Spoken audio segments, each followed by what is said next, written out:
नमस्कार विद्यार्थी मित्रांनो, मी अभिषेक ठिगळे एज्युकल्चर मध्ये तुमच्या सगळ्यांचं स्वागत करतो।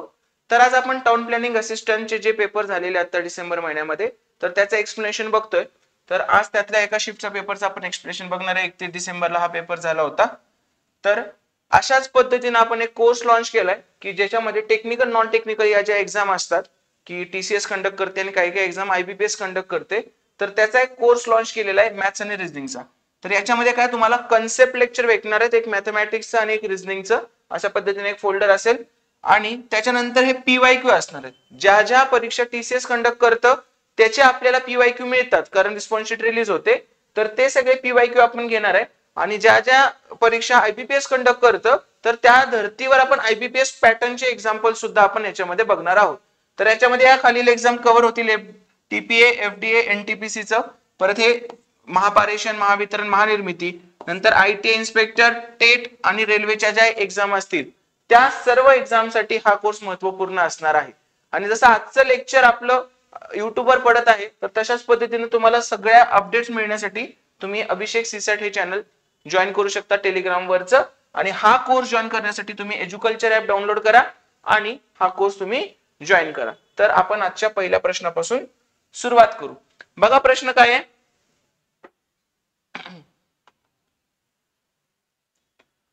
प्रश्न काय सांगतो आपल्याला, if 40% of a number is added to 720 then the resultant is the same number। मग 60% of the same number आपल्याला विचारलंय। सरळ सिंपल करत राहायचं। काय म्हटलं आपल्याला, 40% ऑफ अ नंबर, एक नंबर पकडला त्या नंबरचा 40% म्हणजे 40x/100 is added to 70 is added to 720, okay, then the is the same, then the result is the same number, that is x, done। so आता आपल्याला काय मिळालं, ह्या 40x/100 ला तिकडे पाठवून टाकू आपण। मग 720 म्हणजे काय मिळणार आपल्याला, x minus 40% of x, बरोबर। x minus 40% of x काय असतं, 60% of x, 60% of x, आणि त्याचा आन्सर किती आपलं 720। त्यांनी विचारलंय काय 60% आणि त्याचाच आन्सर किती आपलं आलं 720। एकदम सिंपल पद्धतीनं। हे एवढं लिहायची गरज आहे का, तुम्हाला समजावून सांगतोय म्हणून मी एवढं लिहितोय, पण एवढं लिहायला लागणार आहे का तुम्हाला, अजिबात नाही। 40% of a number is added to 720 then the resultant is the same।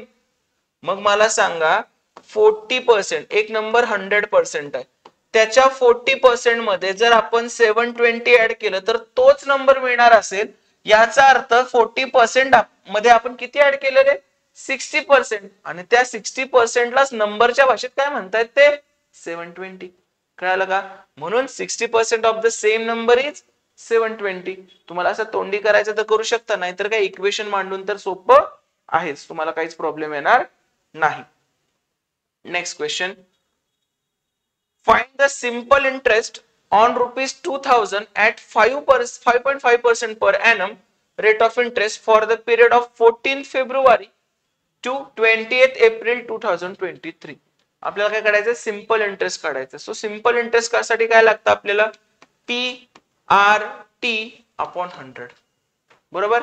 त्यातलं प्रिन्सिपल माहिती आहे आपल्याला, प्रिन्सिपल किती आहे 2000, रेट ऑफ इंटरेस्ट माहिती आहे आपल्याला 5.5% आहे, टाइम पिरियड काढायचा आहे 14 फेब्रुवारी टू 20th एप्रिल। मला सांगा 14 फेब्रुवारी 2023 आहे म्हणजे 14 डेज राहिले त्याचे, परत मार्चचे किती राहिले, मार्चचे 31 डेज राहिले, आणि एप्रिलचे किती 28 एप्रिल आहे, सो एप्रिलचे 28 डेज राहिले। कळालं, टोटल नंबर ऑफ डेज। मग टोटल नंबर ऑफ डेज किती आले आपल्याकडे, 4 आणि 1 5 आणि 8 13, 2 आणि 1 3 आणि 3 6 आणि 1 7, 73 डेज राहिले। मग 73 डेज, पण इयर मध्ये काय असतं ते 73/365, आणि अपॉन किती आहे रे याचं, अपॉन 100, हे फॉर्म्युला मधलं आपण असं उतरून घेतलं अपॉन 100।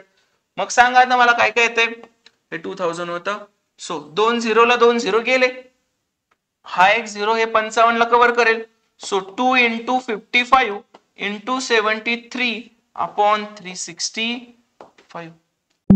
मी अंदाज लावायचा केला, या 73 ला 5 ने मल्टिप्लाय केले की 365 येते, 5 त्रिक 15, 5 7 35 आणि 36, ओके।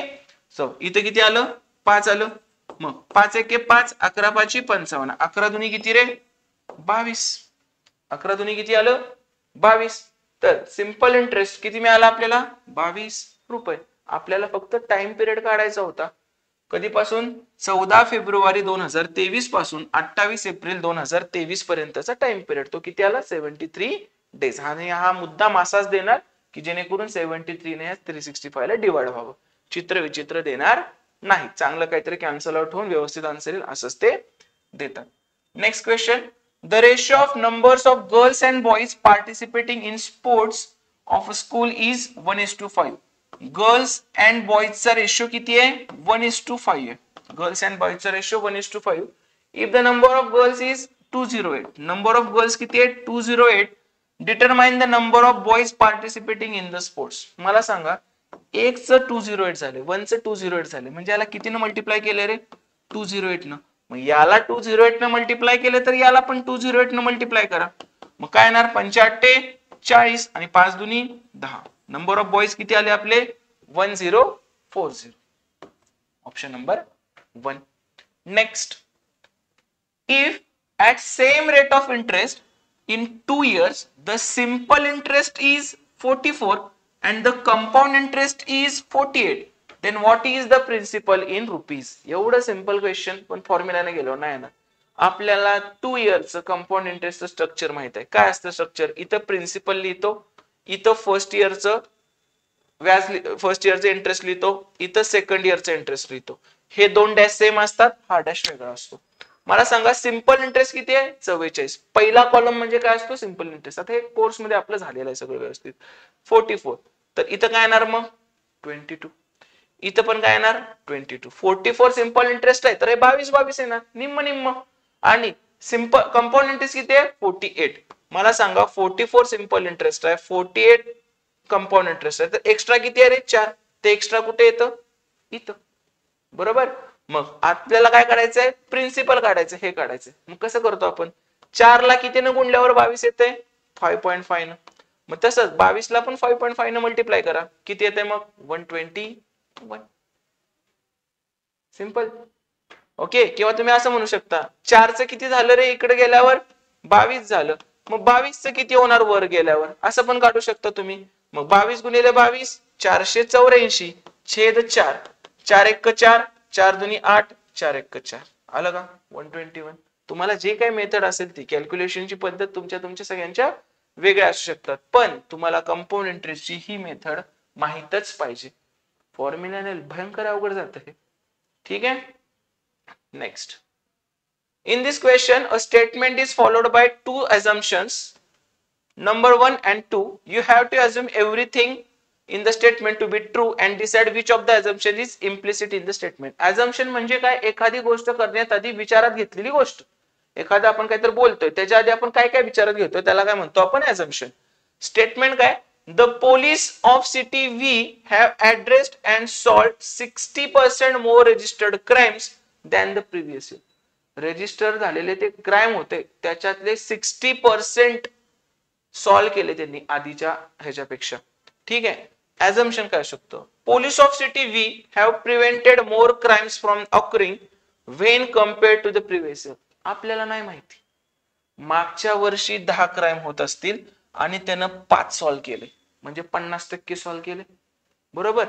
आता या वर्षी 20 रजिस्टर्ड झाले पण त्यानं 60% सॉल्व्ह केले म्हणजे 12 सॉल्व्ह केले. बरोबर. पण याचा अर्थ आपण म्हणू शकतोय का की मागच्या पेक्षा क्राईम रजिस्ट्रेशन कमी झालं म्हणजे गुन्हेगारी कमी झाली असं म्हणू शकतो का आपण नाही. टक्क्यांमध्ये इकडे तिकडे झालंय पण नोंद जास्त पण शकते कमी पण, म्हणून आपण ह्याच्याविषयी काय बोलू शकत नाही. दुसरं more city V residents were involved in a criminal. जे अर्थहीन गोष्टी दिल्या काय रेसिडेंटचा काय संबंध आहे का. ज्या अर्थहीन गोष्टी दिल्या त्याला नेहमी चूक पकडत जा, त्याच्यावर विचारच करत जाऊ नको. ते बरोबर पण नसते चूक पण नसते त्यामुळे त्याला नेहमी फॉल्स पकडायचं. म्हणजे इथं हो जरी असतं नाही जरी असतं काय फरक नाही पडत. ज्याच्याविषयी सांगितलं नाही त्याला नेहमी काय पकडायचं फॉल्स. आपण त्याच्याविषयी डेफिनेट काही सांगू शकत नाही. त्यामुळे neither assumption 1 nor 2 is implicit. Option number 4. Next question बघा. A, B and C together can complete a certain work in 50 days. लिहून घेतलं आपण A plus B plus C. ह्यांची इफिशियन्सी पकडली, हे इफिशियन्सी इंटू टाइम किती लागतो त्यांना 56 डेज लागतात. इफिशियन्सी इंटू टाइम काय झालं, टोटल वर्क झालं माझं, हे झालं माझं total work. B and C together can complete the same work in 63 days. म्हणजे is equal to B and C complete the same work in 60 days, 63 days. आपण त्यांचा रेशो घेऊया. मग काय येतंय, A plus B plus C upon B plus C. इकडे घेतलंय 56 ला इकडे टाका, 63/56. जर आता ह्याला संक्षिप्त रूप देऊ, 7 9 63, 7 8 56 झालं. म्हणजे A plus B plus C ची इफिशियन्सी किती आहे 9 आणि B प्लस C ची किती आहे 8. मला सांगा B प्लस C एका दिवसात 8 बर्गर खातोय आणि A plus B plus C 9 burger खातोय एका दिवसात.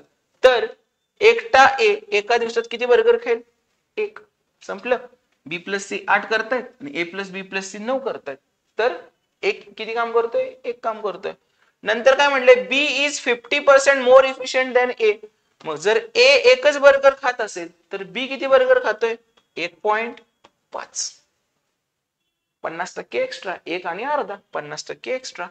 आता C पण काढू मग ह्याच्यातून, तिघं मिळून किती खातायत रे 9, त्यापैकी 2.5 तर या दोघांनी संपवले, राहिले किती 6.5, 9 पैकी 2.5 संपले, राहिले किती 6.5, म्हणजे 6.5 बर्गर कोण खाते, C खाते. करेक्ट इथपर्यंत. आता काय म्हटले त्यांनी, ABC work together for 46 days, 46 days together work करतात. एक तर मला सांगा आधी त्यांचं टोटल काम किती आहे, काढूया आपण. टोटल काम किती रे, तिघं मिळून 9 काम करतायत, 9 बर्गर खातायत, तर टोटल काम किती, total work is equal to 56 into तिघांची मिळून इफिशियन्सी किती आहे 9. हे स्टँडर्ड झालं आपलं. आता क्वेश्चन विचारलं एबीसी किती दिवस काम केलं, 46 दिवस काम केलं, म्हणजे 46 इंटू 9 काम झालं. मला सांगा 56 इंटू 9 मधून 46 इंटू 9 काम झालेलं आहे, वर्क डन, वर्क डन. तर रिमेनिंग वर्क किती रे, 10 इंटू 9, 10 इंटू 9 किती आलं रे 90. कसं केलंय, 56 गुणिले 9 वजा 46 गुणिले 9, 9 9 कॉमन, 9 इंटू 56 वजा 46 10, 90 काम राहिलं.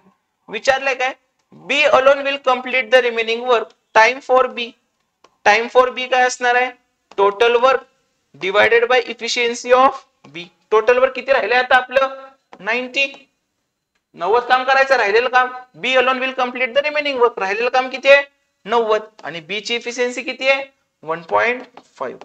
म्हणजे काय होणार रे 60 डेज. 90 भागिले 0.5 म्हणजे किती येणार 60 डेज. पुन्हा नीट बघा, काही वेगळं नाहीये, तुम्ही ते 1 अपॉन मेथड न करताना, त्यामुळे ह्या मेथड तुम्हाला अवघड जातात. नेहमी हेच सगळ्यात योग्य मेथड आहे.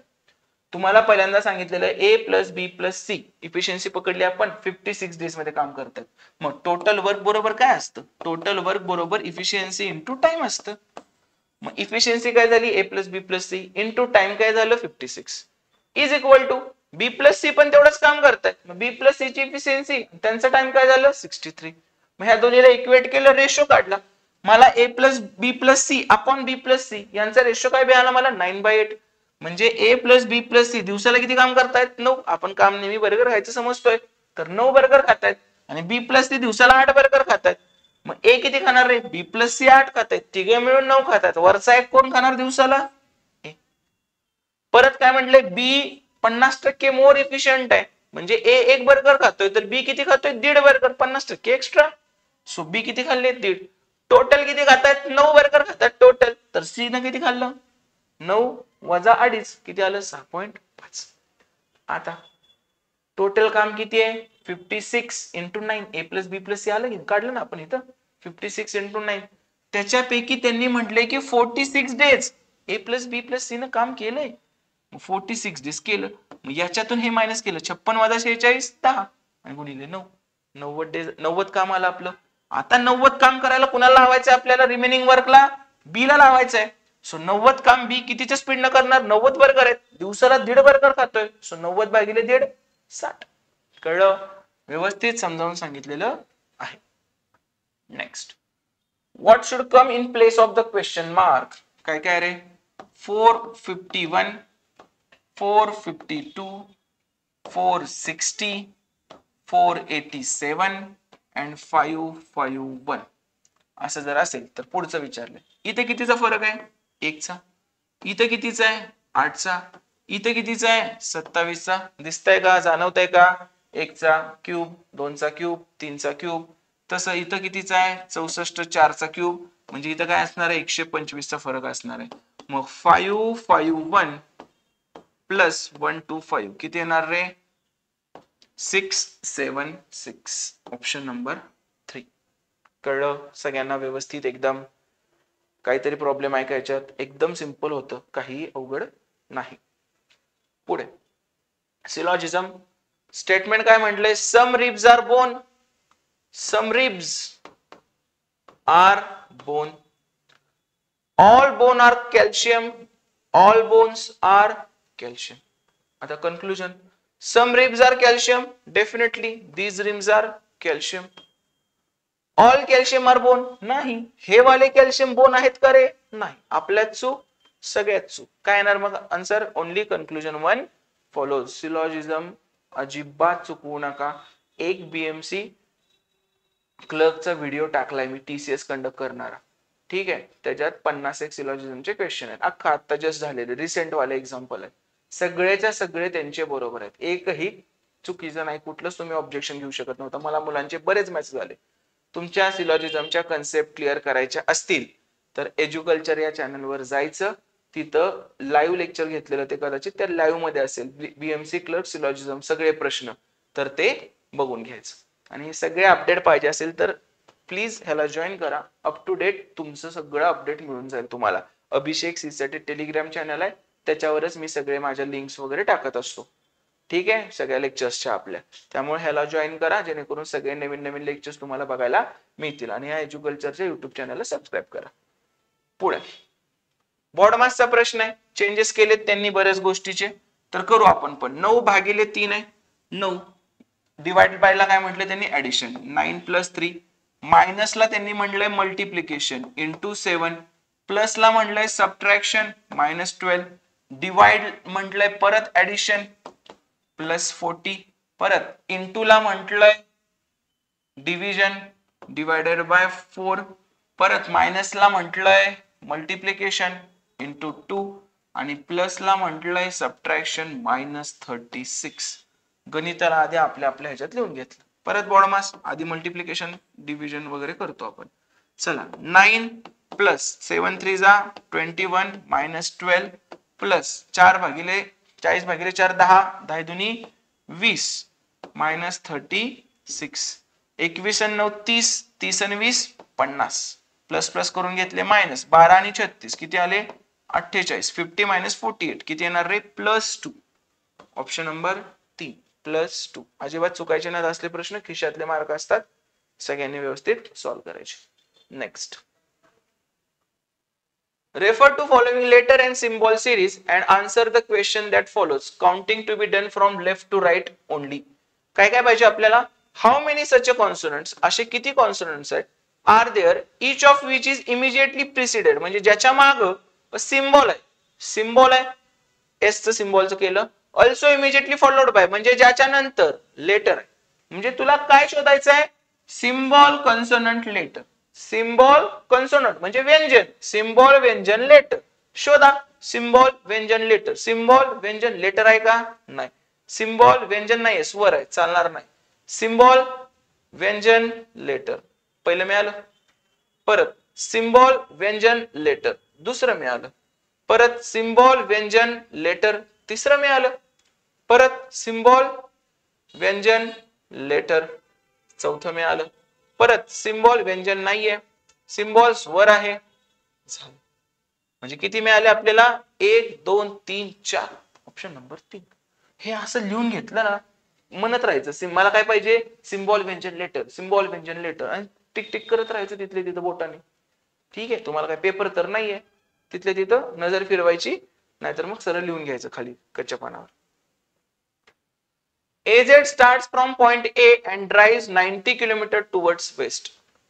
19 km towards west. He then takes left turn, drives 14 km. Drives 14 km. Turns left and drives 27. हे 19 ला 19 आला लेफ्ट करून आणि परत इथं 8 आला 27. He then takes left turn and drives 29. आता इथपर्यंत तर 14 आहे, ठीक आहे, हे आडवं वालं इथलं 14, पण तो 29 गेलाय, म्हणजे आपल्याला परत वर 15 पण जायला लागेल. Drives 29. He takes a final left turn and drives 8 kilometre. Final left turn गेला आणि 8 किलोमीटर, म्हणजे ह्याच्या एवढे 8 येणार, म्हणजे हे इथं, बरोबर.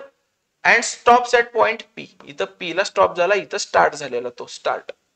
How far shortest distance and towards which direction should he drive in order to reach point A again? Point A वर जायला, ठीक आहे. तर काय करायला लागेल रे, पॉइंट ए वर जायला खाली यायला लागेल, म्हणजे साऊथला, आणि किती जायला लागेल 15, म्हणजे आपण काय म्हणू शकतो 15 किलोमीटर टू द साऊथ. डावं उजवं कळलं पाहिजे फक्त, बस, बाकी काही विषय नव्हता. The average of 7 result is 51 and that of the first 6 is 50. The 7th result is. हे किती सिंपल पद्धतीने शिकवले आपण, इन्क्लुजन एक्सक्लुजन. 6 नंबरचा ऍव्हरेज किती आहे 50 आणि 7 नंबरचा किती आहे 51. काय करतो आपण, 6चं 7 झालं कितीने वाढलं +1 ने. 50चं 51 झालं कितीने वाढलं +1 ने. त्याच्यानंतर 1 गुणिले 51 51 आणि 6 गुणिले 1 6. 51 + 6 किती आलं रे 57. That 7th number is 57. काही वेगळं करायचं नाही, हे एवढं सिंपल आहे इन्क्लुजन एक्सक्लुजन. बिनधास्त तुम्ही कोर्स जॉईन करा, तुम्हाला गणित बुद्धिमत्ता एका वेगळ्या पद्धतीने शिकता येईल, ठीक आहे. दुसरं मी काहीच बोलू शकत नाही आता. बघा, the speed of a stream is 6 km/h. स्ट्रीमचं स्पीड 6 km/h आहे.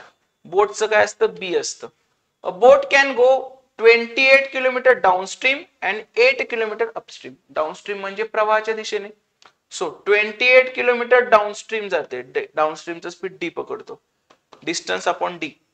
आणि काय म्हटलंय परत 8 किलोमीटर अपस्ट्रीम जाते, अपस्ट्रीम म्हणजे यू पकडतो. टोटल वेळ किती लागला त्याला 6 hours. डिस्टन्स अपॉन स्पीड बरोबर टाइम, डिस्टन्स अपॉन स्पीड बरोबर टाइम, दोन्ही टाइम मिळून किती लागले 6 hours.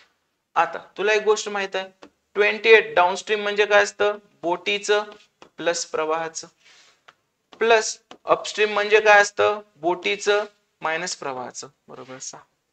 हे इक्वेशन सॉल्व्ह करण्यापेक्षा ऑप्शन टाकणे सगळ्यात सोपं असतं. हे बघ, तू 5 टाकूच शकत नाही, 5 टाकलं तर स्ट्रीमचं स्पीड बोटीपेक्षा जास्त होईल, असं कधी होत नसतंय. तू 16 टाकलं, 16 6 किती होते 22. पॉइंट मध्ये यायला लागलं उत्तर. 28 ला 22 ना भाग जातो का, नाही जात, त्यामुळे हे पण उत्तर येणार नाही. तू इथं 8 टाकलंस, बघा मग 28 8 आणि 6 काय आलं 14 अधिक 8 अपॉन 8 वजा 6 काय आलं 2. 28 भागिले 14 2, 8 भागिले 2 4 आणि 4 आणि 2 किती आलं रे 6. जुळलं का, काय आलं ऑप्शन नंबर 3.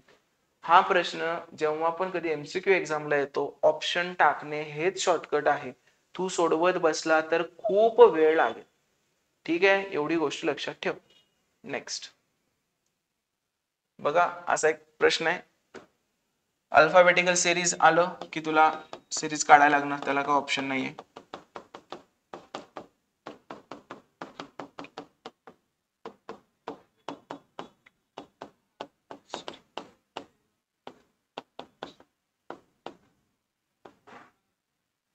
चलो, काय म्हणले CHIN, मी नेहमी सांगितलं हे उभं लिहायचं, कधी पण आयडिया मिळते आपल्याला. CHIN ला MSSY आहे, ठीक आहे.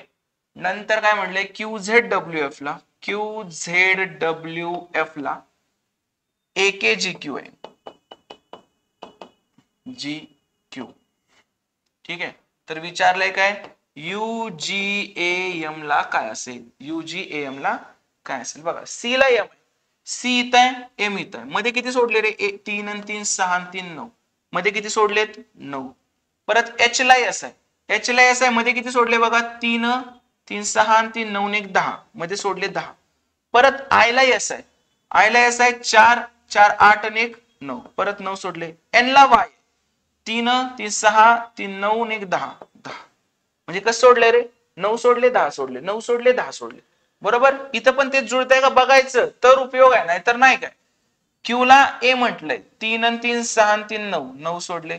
Z ला K म्हटलंय, Z ला K 3 आणि 3 6 आणि 3 9 1 10, झालं जुळतंय, पुढचं करायची गरज नाही एवढं. मग सेम तसंच करू, U नंतर 9 सोडू आपण, 3 आणि 2 5 5 आणि 4 9, पहिला अक्षर काय येणार E, नंतर 10 सोडू जी नंतर 3 आणि 3 6 6 आणि 3 9 ने 10 काय येणार आर. ए नंतर परत 9 सोडू 3 आणि 3 6 आणि 3 9 परत काय येणार के. आणि एम नंतर परत 10 सोडू 3 आणि 3 6 6 आणि 3 9 ने 10 काय येणार एक्स. म्हणजे उत्तर काय लिहायचं ई आर के एक्स. ई आर के एक्स ऑप्शन नंबर 3. डन. चला शेवटचा प्रश्न आहे. सगळ्यात आतून सुरुवात करतो आपण. 8 आणि 5 13 पण हे वजा मध्ये 2 वजा 13 काय येणार वजा 11. 10 वजा 11 काय येणार वजा 1. ह्या कंसाच्या बाहेर वजा चिन्ह आहे म्हणजे 18 वजा वजा अधिक 1 होणार. 18 आणि 1 किती होणार 19. परत 19 आणि 17 किती झालं रे 36. त्याच्या मागे 8 गुणाकारात आहे आणि इकडं 16 भागाकारात आहे इकडं. आणि त्या सगळ्यांच्या मागे 144 आहेच आहे. मग ह्याचा आन्सर काय येणार 16 भागिले 8 गुणिले 36. म्हणजेच काय 8 दुनी 16 36 दुनी 72. त्याच्या मागे भागाकार आणि इकडे 144 आहे. 144 भागिले 72 किती येते रे 72 ची दुप्पट असते. म्हणजे काय येणार ऑप्शन नंबर 4. समजलं का सगळ्यांना व्यवस्थित कळालं. ओके. तर अशा पद्धतीनं प्रश्न एकदम चांगले होते.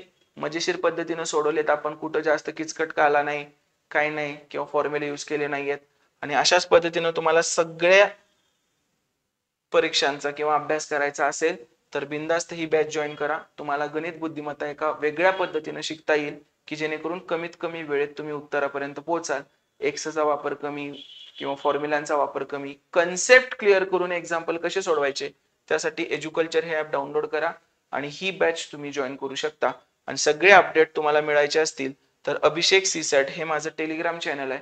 या चॅनलवर तुम्ही नक्की अपडेट राहा जेणेकरून तुम्हाला वेगवेगळे व्हिडिओज बघता येतील. हे लेक्चर आवडलं असेल तर तुमच्या इतर मित्रांना जे टेक्निकल नॉन टेक्निकलचा अभ्यास करतात ज्याच्यामध्ये मॅथ रिझनिंग हा सिलेबस आहे त्यांच्यापर्यंत हे पोहोचवा. धन्यवाद.